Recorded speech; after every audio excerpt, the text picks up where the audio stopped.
Tired of social media feeling more like a scramble than a strategy? Let's tame that chaos and build a killer content calendar right inside Asana. First, create a new project in Asana. Name it something clear like social media content calendar. Choose the board layout for a visual workflow.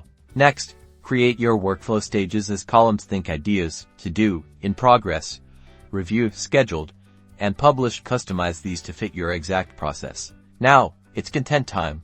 Create a new task card for each post. Use custom fields to track essential details like platform, due date, content type. Is it an image, video, or link?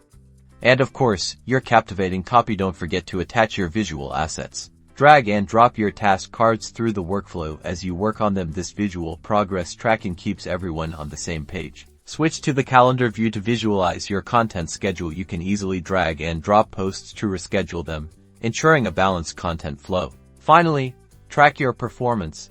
Use Asana's reporting features to analyze which posts resonated the most and refine your strategy for even better results. Now go forth and conquer social media, armed with your organized Asana content calendar.